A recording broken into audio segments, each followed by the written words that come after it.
श्री गणेशाय नमः। संकष्टी गणेश चतुर्थी व्रत करने से घर परिवार में आ रही विपदा दूर होती है। कई दिनों से रुके हुए मांगलिक कार्य संपन्न होते हैं तथा भगवान श्री गणेश जी की कृपा से असीम सुखों की प्राप्ति होती है। माह के किसी भी चतुर्थी के दिन भगवान श्री गणेश जी की पूजा के दौरान संकष्टी गणेश चतुर्थी व्रत की कथा पढ़ना और सुनना चाहिए।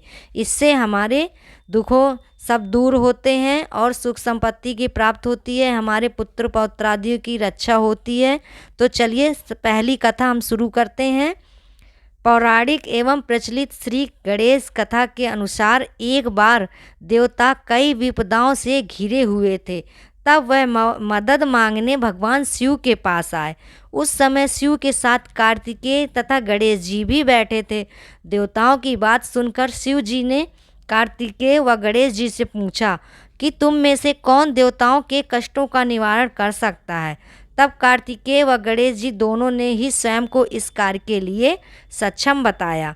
इस पर भगवान शिव ने दोनों की परीक्षा लेते हुए कहा कि तुम दोनों में से जो सबसे पहले पृथ्वी की परिक्रमा करके आ जाएगा वही देवताओं की मदद करने जाएगा। भगवान शिव के मुख से यह वचन सुनते ही कार्तिकेय अपने वाहन मोर पर बैठकर पृथ्वी की परिक्रमा के लिए निकल गए, परंतु गणेश जी सोच में पड़ गए कि वह चूहे के ऊपर चढ़कर सारी पृथ्वी की परिक्रमा करेंगे तो इस कार्य में तो उन्हें बहुत समय लग जाएगा। तभी उन्हें एक उपाय सूझा।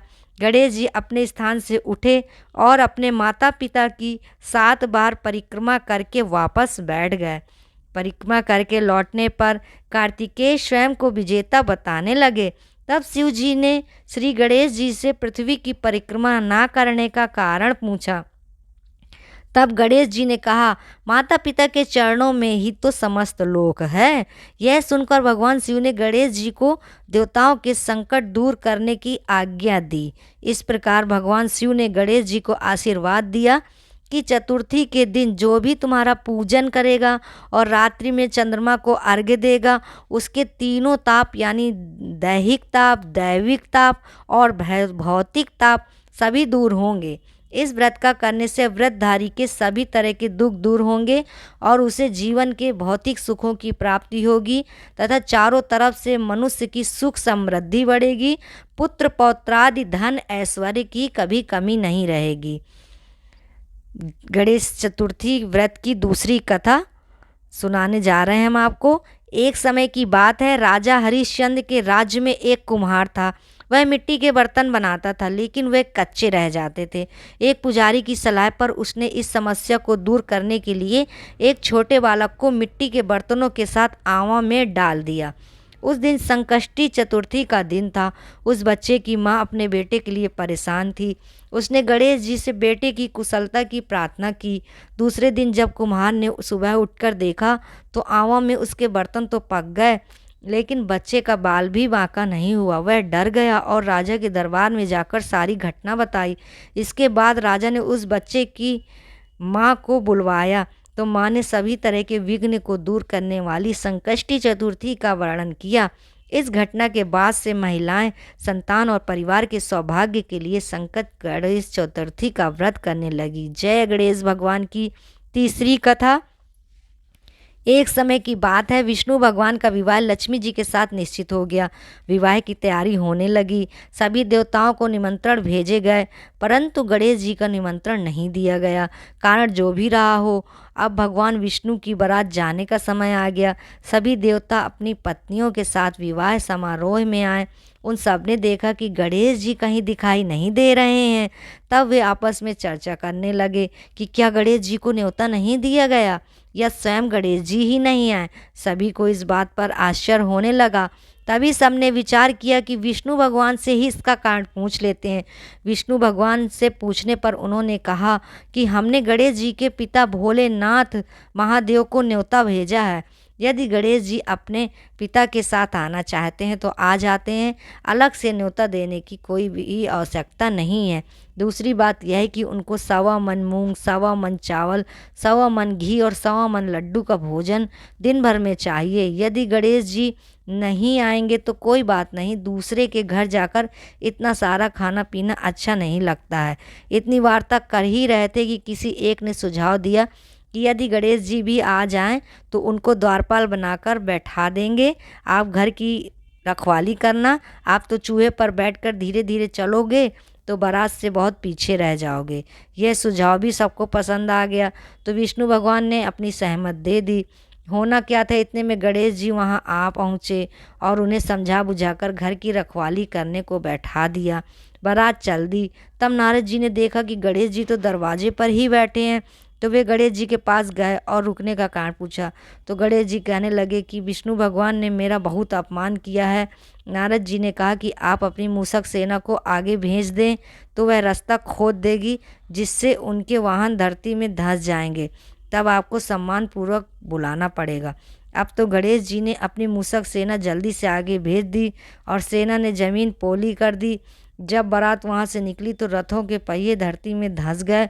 लाख कोशिशों के करे परंतु पहिए नहीं निकले। सभी ने अपने उपाय किए परंतु पहिए तो नहीं निकले, बल्कि जगह जगह से टूट गए। किसी की समझ में नहीं आ रहा था कि अब क्या किया जाए।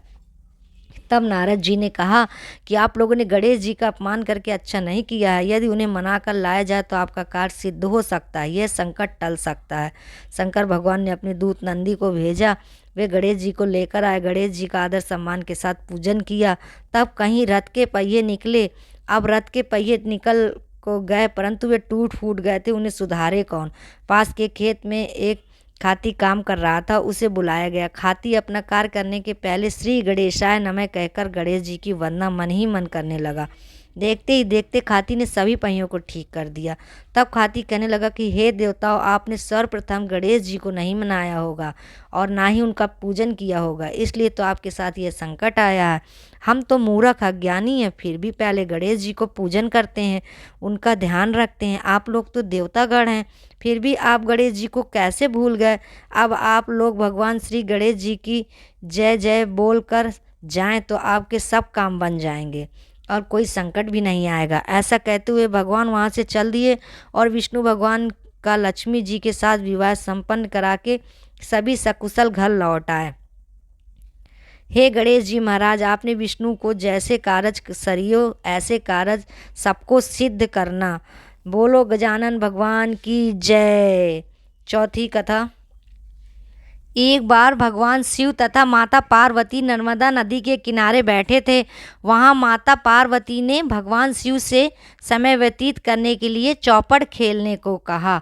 शिव चौपड़ खेलने के लिए तैयार हो गए, परंतु इस खेल में हार जीत का फैसला कौन करेगा, यह प्रश्न उनके समक्ष उठा। तो भगवान शिव ने कुछ तिनके एकत्रित कर उनका एक पुतला बनाकर उसकी प्राण प्रतिष्ठा कर दी और पुतले से कहा, बेटा हम चौपड़ खेलना चाहते हैं, परंतु हमारी हार जीत का फैसला करने वाला कोई नहीं है, इसलिए तुम बताना कि हम दोनों में से कौन हारा और कौन जीता। इसके बाद भगवान शिव और माता पार्वती का चौपड़ खेल शुरू हो गया। यह खेल 3 बार खेला गया और संयोग से तीनों बार माता पार्वती ही जीत गईं। खेल समाप्त होने के बाद बालक से हार जीत का फैसला करने के लिए कहा गया तो उस बालक ने महादेव को विजयी बताया। यह सुनकर माता पार्वती क्रोधित हो गईं और क्रोध में उन्होंने बालक को लंगड़ा होने, कीचड़ में पड़े रहने का श्राप दे दिया। बालक ने माता पार्वती से माफ़ी मांगी और कहा कि यह मुझसे अज्ञानतावश ऐसा हुआ है, मैंने किसी द्वेष भाव में ऐसा नहीं किया है। बालक द्वारा क्षमा मांगने पर माता ने कहा, यहाँ गणेश पूजन के लिए नाग कन्याएं आएंगी, उनके कहे अनुसार तुम गणेश जी का व्रत करो, ऐसा करने से तुम मुझे प्राप्त कर लोगे। यह कहकर माता पार्वती शिव के साथ कैलाश में चली गईं। 1 वर्ष बाद उस स्थान पर नाग कन्याएं आईं।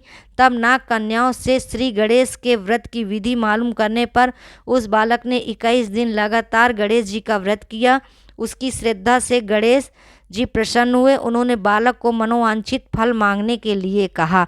उस बालक ने कहा, हे विनायक, मुझ में इतनी शक्ति दीजिए कि मैं अपने पैरों से चलकर अपने माता पिता के साथ कैलाश पर्वत पर पहुंच सकूं और वे यह देख प्रसन्न हो। तब बालक को वरदान देकर श्री गणेश जी अंतर ध्यान हो गए।